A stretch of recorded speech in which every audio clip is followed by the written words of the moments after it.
आप देख रहे हैं न्यूज 24। मैं हूं मानक गुप्ता और मेरे साथ आप स्क्रीन पर देख रहे हैं केंद्रीय मंत्री जितेंद्र सिंह जी को, जो कि प्रधानमंत्री के काफी करीबी माने जाते हैं। प्रधानमंत्री कार्यालय का जिम्मा संभालते हैं, वहां एमओएस भी रहे हैं इतने सालों से। केंद्रीय बजट पर बातचीत करने के लिए मेरे साथ जुड़े हैं जितेंद्र सिंह जी। बहुत स्वागत। कैसे हैं जितेंद्र सिंह जी? आपका स्वागत है। धन्यवाद मानिक जी, बहुत अच्छा लगा आपकी आवाज सुनकर, आपसे मिलकर। ओके, अब विपक्ष कह रहा है कि ये कुर्सी बचाओ बजट है। सर, आपने नीतीश और नायडू के दबाव में ये बजट बनाया है, क्या जवाब है आपका? ऐसा है कि आज का युग है तर्क का, तर्क, तथ्य और तुलना। अब जो विपक्ष कह दे वो आम नागरिक उसको स्वीकार कर ले इतनी आसानी से, वो समय जाता रहा। बल्कि मैं तो ये कहूँगा, मैं जो आपके आगे तर्क रखूँगा, मेरी बात समाप्त होने से पहले ही कोई छोटा सा बच्चा अपने जेब से मोबाइल निकाल के भी वो परख लेता है गूगल से कि कितना सच है कितना झूठ है। आप इनसे पूछिए कि आज के बजट में मैं केवल एक ही उदाहरण दूंगा। स्टार्टअप्स को बढ़ावा देने के लिए और अर्थव्यवस्था में भी एक सकारात्मक निर्णय लेते हुए एंजल टैक्स को ख़त्म कर दिया गया। अब ये एंजल टैक्स इन्हीं की देन था सन 2013 के लगभग, जब इनको लगा कि इनकी कुर्सी जाने वाली है 2014 के लोकसभा चुनाव में, तो आनन फानन में अनेकों निर्णय लिए गए थे, उसमें से एक ये था। तो अब ये हम आज के ज़माने को भी और आज की सरकार को भी उसी चश्मे से देखते हैं और इनको लगता है कि हर चीज़ कुर्सी बचाने के लिए या कुर्सी लाने के लिए की जाती है। लेकिन उससे ऊपर उठ कर के भी, जैसे मोदी जी ने कल कहा कि सरकार दल चलाने के लिए नहीं होती, देश चलाने के लिए होती है, वो अभी इनके समझ में नहीं आ रहा। तो मुझे लग रहा है 2029 में भी अगर ये समझ में नहीं आया तो वही हशर होगा जो 2024 में हुआ है। मतलब आप कह रहे हैं बिहार और आंध्र को कोई स्पेशल ट्रीटमेंट नहीं दिया गया है, सारे राज्यों को बराबर दिया गया है। उसमें भी जैसे मैंने कहा कि अपने चश्मे से देख रहे हैं, उसकी भी मैं इस बात की भी व्याख्या उसी लहजे में करता हूँ। तेलंगाना राज्य की स्थापना हुई थी 1 जून 2014 में इस सरकार के आने के बाद, और एक जिम्मेवार केंद्रीय सरकार होने के नाते ये दायित्व बनता है कि 2 प्रदेश बटे हैं, उनका पुनर्निर्माण हो रहा है, उनका सहयोग किया जाए। मैं तो ये कहूँगा कि in the best spirit of cooperative federalism, cooperative federalism की जो बेहतरीन मूल्य और मर्यादाएं हैं उनका पालन किया गया। अब इनको ज़माना अपने समय का याद है और मानसिकता भी उसी तरह से ढली हुई है कि आप याद करिए, स्मरण करिए, जब मोदी जी मुख्यमंत्री थे गुजरात के और इनकी सरकार थी केंद्र में, तो किस प्रकार का व्यवहार किया जाता था गुजरात के साथ। बल्कि कभी सीबीआई उनके पीछे छोड़ देते, कभी उनके गृह मंत्री को हिरासत में ले लेते, कभी उनकी फंडिंग रोक लेते। अब मोदी जी ने उस कार्यशैली को, इन्हीं कार्य संस्कृति को बदलने का प्रयास किया है, तो इनकी समझ से बाहर है। लेकिन धीरे धीरे, जैसे मैंने कहा, अगर 2024 में इनको नहीं समझ आई तो 2029 में भी यही हश्र होगा। ओके, अब नीतीश कुमार और चंद्रबाबू नायडू के समर्थन पर यह सरकार टिकी है। जितेंद्र सिंह जी, ये कहना तो गलत नहीं होगा, ये तो तथ्य है। क्या इस बजट में राजनीति बिल्कुल नहीं है? लेकिन उसमें नहीं, लेकिन मानिए जी, एक बात मैं कहूँ कि साथ ही साथ दूसरे राज्यों को भी पिछले गत 10 वर्षों का आप रिकॉर्ड देख लीजिए और उन 10 वर्षों को उससे पिछले 10 वर्षों के साथ तुलना करिए। 2014 से लेकर के 2024 तक भिन्न भिन्न राज्यों को, जिसमें कांग्रेस शासित प्रदेश भी शामिल है, जिस प्रकार से उनको सहयोग मिला है, उसकी तुलना करिए आप 2004 से लेकर के 2014 तक, जब यूपीए की सरकार थी केंद्र में, तो किस प्रकार का सहयोग अथवा सहायता देने का काम हुआ था उन सरकारों को जहां पर के कांग्रेसी राज्य नहीं था।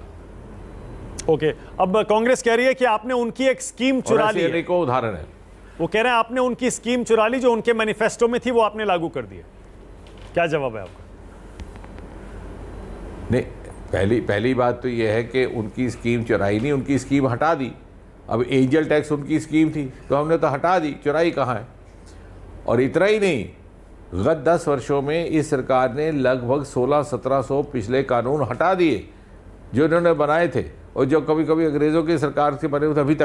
अभी तो सबसे हाल ही का उदाहरण है आपका, जो इंडियन पीनल कोड को बदल दिया गया, भारतीय न्याय संहिता और भारतीय नारी संरक्षण संहिता। हमने तो इनके कानून हटा दिए हैं, नकल नहीं की, हटा दिए। ये तो आधा अर्ध सत्य बोल रहे हैं। इनको कहना चाहिए कि हमारे कानून हटा दिए, इनकी सारे किए हुए कामों को जो इनके पाप थे उसका प्रायश्चित करने का काम ये सरकार कर रही है। ओके, वो जो इंटर्नशिप प्रोग्राम है ना आपका, 1 करोड़ लोगों को इंटर्नशिप कराएंगे 500 कंपनियों में, राहुल गांधी और जयराम रमेश, मल्लिकार्जुन खड़गे, पी चिदम्बरम सब कह रहे हैं कि हमारे मैनिफेस्टो से उठाया गया है। वो अप्रेंटिसशिप प्रोग्राम हमारा था जो हमने पहली नौकरी पक्की के नाम से दिया था, आपने वहां से कॉपी किया है। अच्छा तो इनको ये पूछिए कि सन 2014 में ये जो हमें सौंप के गए थे, उस समय मात्र 350 स्टार्टअप थे इस देश में, और 10 वर्ष में आज बढ़कर के 1.5 लाख से अधिक हो गए। वो क्यों हुए? वो इस तरह से हुए कि मोदी जी ने स्टार्टअप पॉलिसी लाई, स्टार्टअप्स के लिए अलग स्कीमें लाई। आज हम स्टार्टअप की इकोसिस्टम में 3रे दर्जे पर आन खड़े हुए। ग्लोबल इनोवेशन इंडेक्स में हम 81 दर्जे से 40वें दर्जे पर आन खड़े हुए। स्पेस में हम केवल 1 स्टार्टअप थे 2021 तक। 3 वर्ष के भीतर हम 199 स्टार्टअप हुए हैं। इनको पूछिए 70 वर्ष तक आपने स्पेस सेक्टर को एक गोपनीयता के पर्दे में बांध के रखा। मोदी जी ने उसे खोला, प्राइवेट सेक्टर का निवेश हुआ। मात्र 8 महीने अगस्त से लेकर दिसंबर 2023 तक 1000 करोड़ का निवेश हुआ। बल्कि जो इन्होंने नहीं किया या करने का साहस नहीं किया, क्योंकि स्टेटस को इस सरकारें थी, वो इस सरकार ने किया है।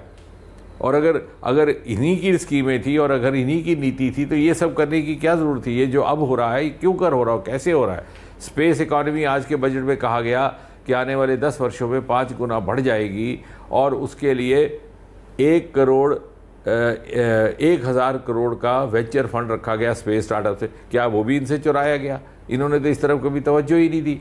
कृषि के क्षेत्र में आधुनिकीकरण करना, क्लाइमेट रेजिस्टेंट खेती लाना और एग्री स्टार्टअप्स। भारत का जो असली सरमाया वो तो कृषि क्षेत्र है ना। हमारे 4-5 राज्य तो हिमालय की गोद में बसे हुए। ये पर्पल रेवोल्यूशन, ये बैंगनी क्रांति, ये अरोमा मिशन, ये सब कुछ गत कुछ वर्षों में मोदी सरकार के आने के बाद हुआ। ये आज का किसान उस तरह का किसान नहीं है, और यही झलक आज के बजट में मिलती है।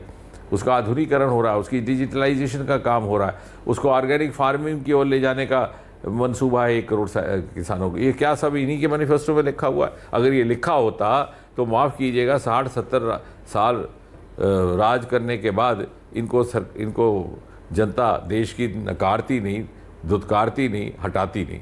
ओके, अब हाल के चुनाव में बीजेपी बहुमत से दूर रह गई। जितेंद्र सिंह जी, इस बजट पर क्या चुनाव नतीजों का कोई भी असर है क्या?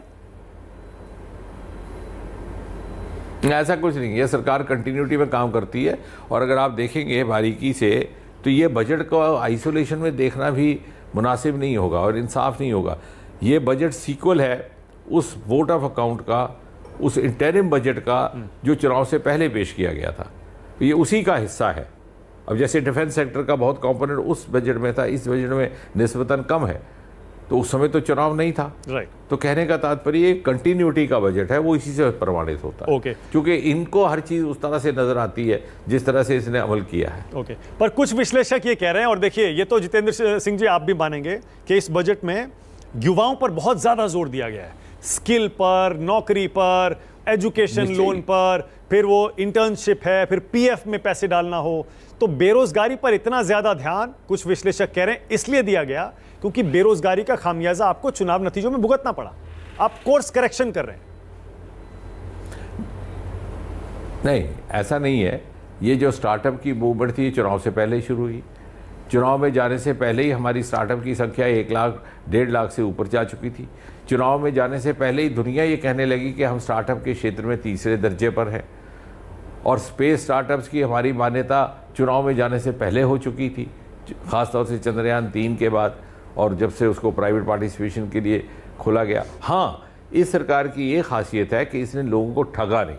जैसे कांग्रेस की सरकार ठगा करती थी कि हर नौजवान को हम सरकारी नौकरी देंगे, इस सरकार ने एक रियलिस्टिक रवैया इख्तियार करते हुए ये कहा कि देखिए, कोई भी सरकार दुनिया में कोई भी देश हो, हर नौजवान को सरकारी नौकरी नहीं दे सकती, लेकिन हाँ, ये मोदी जी के नेतृत्व की जिम्मेवार सरकार है, ये इतना ज़रूर समझती है और इसको एहसास है कि हमने रोज़गार के नए आयाम, नए विकल्प पैदा करने हैं, और उसी दिशा में ये स्टार्टअप पर बल हुआ है जो आज भी आप देखते हैं, और ये हर बजट में रहा। आपको याद होगा कि चुनाव तो अभी हुआ है, कई वर्ष पहले 2015-16 के लगभग लाल किले से खड़े होकर के मोदी जी ने कहा था startup India, stand up India.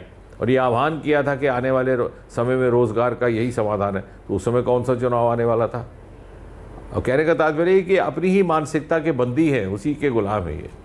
आपके हिसाब से हर साल कितनी नौकरियां पैदा कर पाएंगी सरकार? अब एक समय 2 करोड़ का आपने वादा किया था, अब क्या टारगेट है? ऐसा है नहीं, ऐसा है कि ये हाइपोथेटिकल बात करना मुनासिब नहीं होगा, लेकिन आप ये देखेंगे आने वाले समय में कि नौकरियों की बात नहीं मैं कह रहा, रोजगार के साधन की बात कर रहा हूँ, लाइवलीहुड के एवेन्यूज। नौकरी तो सरकारी होगी, वो उसकी संख्या दिन प्रतिदिन बढ़ती जाएगी, कम नहीं होगी, और वो देखने को मिला भी है। जैसे मैंने स्पेस के ही माध्यम से जैसे आपको बताया कि 1 से 200 हो गए 3 साल के भीतर, 70 साल तक एक ही रहा, एक भी ना हुआ, आखिरी दिनों में हुआ, तो ये रफ्तार भी बढ़ेगी।